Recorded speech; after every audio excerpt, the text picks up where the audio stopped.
সামনেই লোকসভা নির্বাচন, আর তার জন্য ইতিমধ্যেই কোমর বেঁধে নেমে পড়েছে রাজনৈতিক দলগুলি। সাংগঠনিক স্তরে করা হচ্ছে বিভিন্ন পদক্ষেপ। এবার বিভিন্ন জেলা ও সাংগঠনিক জেলার তৃণমূলের ব্লক সভাপতি পদে রদবদল করল তৃণমূল কংগ্রেস।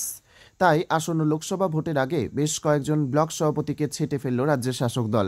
রঘুনাথগঞ্জ ২ নম্বর ব্লক তৃণমূলের নতুন প্রজন্মের তরুণ নেতা সভাপতি দায়িত্বভার দেওয়া হয়েছে ইউসুফ শেখকে ও লালগোলা ব্লকের জনপ্রিয় নেতা তথা মুর্শিদাবাদ জেলা পরিষদের সদস্যকে সভাপতির দায়িত্বভার দেওয়া হয়েছে মোতাহার হোসেনকে। নবনিযুক্ত রঘুনাথগঞ্জ ২ নম্বর ব্লক তৃণমূল কংগ্রেসের সভাপতি ইউসুফ শেখ ও লালগোলা ব্লকের নবনিযুক্ত সভাপতি মোতাহার হোসেন দুই তরুণ ব্লক সভাপতি বিদ্যুৎ প্রতিমন্ত্রী আখরুজ্জামানের বাসভবনে এসে বিদ্যুৎ প্রতিমন্ত্রীর সাথে শুভেচ্ছা বিনিময় ও দুয়া আশীর্বাদ নেন। বিদ্যুৎ প্রতিমন্ত্রী আখরুজ্জামান তাদের ফুলের পুষ্পস্তবক ও মালা পরিয়ে সংবর্ধনা ও স্বাগত জানান।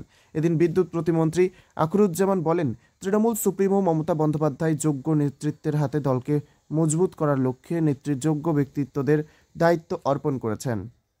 জঙ্গিপুর থেকে তরিকুল শেখের রিপোর্ট, জঙ্গিপুর টিভি। দেখুন, দায়িত্ব তো সবসময় খুব ভারী জিনিস। তবে আমার মাথার ওপর আমার অভিভাবক মাননীয় মন্ত্রী আখরুজ্জামান সাহেব আছেন, মাননীয় বিধায়ক মোহাম্মদ আলী সাহেব আছেন, আমাদের জেলা সভাপতি খলিলুর রহমান সাহেব আছেন, মাননীয় সাংসদ চেয়ারম্যান জাকির সাহেব আছেন। তো তিনাদের গাইডেন্সে আশা করি লালগোলা ব্লকে একটা বেটার জায়গা, পলিটিক্যালি বেটার জায়গা আমি ক্রিয়েট করতে পারবো। এটা স্বপ্ন আমার আছে এবং এটা বাস্তবে রূপ দিতে পারবো, এদিকে এগোতে পারবো। গোষ্ঠী কন্দনার গত রাত্রি থেকে নাম ঘোষণা হওয়ার পর থেকে আর গোষ্ঠী কন্দন নেই লালগোলায়, এটা গেছে। মোতাহার হোসেন দেখুন, ব্যাপারটা হচ্ছে যে আমরা তৃণমূল কংগ্রেস কর্মী, সক্রিয় রাজনীতিতে আমরা যুক্ত।